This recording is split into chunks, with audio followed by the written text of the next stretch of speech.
మహాకుంభమేళాలో తొక్కిసలాట 10 మందికి పైగా చనిపోయినట్టు అనుమానాలు 40 మందికి పైగా గాయాలు.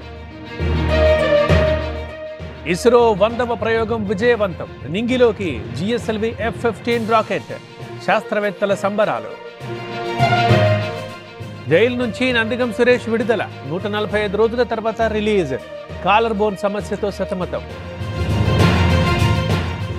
ఇవ్వాలనుకున్న వారికే ఇచ్చారు. పద్మ అవార్డులపై శ్రీధర్ బాబు రియాక్షన్. తమ వంతు ప్రయత్నం చేశామన్న మంత్రి. ఏపీ డీజీపీగా మళ్లీ హరీష్ కుమార్. రేపటిలోపు అధికారిక ఉత్తర్వులు. 2 రోజుల్లో తిరుమలరావు పదవీ విరమణ. ఢిల్లీ ఎన్నికల ప్రచారానికి చంద్రబాబు. బీజేపీ తరఫున ఏపీ సీఎం క్యాంపెయిన్. ఫిబ్రవరి 1న హస్తినకు. అండర్-19 T20 వరల్డ్ కప్ లో సరికొత్త రికార్డ్. 53 బంతుల్లో సెంచరీ చేసిన తెలుగమ్మాయి. అభినందనలు తెలిపిన సీఎం రేవంత్.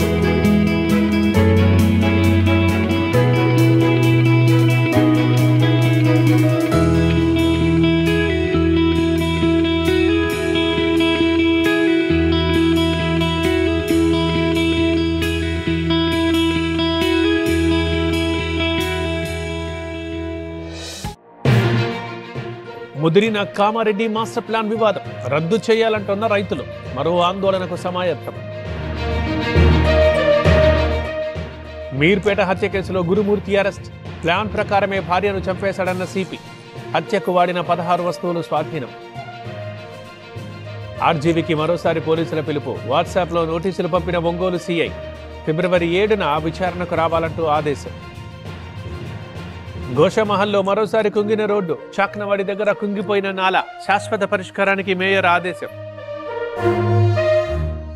సూర్యాపేట జిల్లాలో ఏసీబీ దాడులు. అడ్డంగా దొరికిపోయిన తిరుమలగిరి పోలీసులు. 1,00,000 లంచంతో పట్టుబడ్డ ఎస్ఐ, కానిస్టేబుల్. పాడేరులో పడిపోయిన ఉష్ణోగ్రతలు. దట్టంగా కురుస్తున్న ఫాగ్. మేఘాల కొండకు పర్యాటకుల క్యూ. ఈ నెల 31 నుంచి పార్లమెంటు బడ్జెట్ సమావేశాలు. ఈ నెల 30న అఖిలపక్ష సమావేశం. ఫిబ్రవరి 1న బడ్జెట్. సైఫ్ కేసులో సరైన నిందితుడిని అరెస్ట్ చేశాం. దర్యాప్తు సక్రమంగానే వెళ్తోందన్న ముంబై పోలీసులు. అసత్య ప్రచారాలు నమ్మొద్దంటూ సూచన.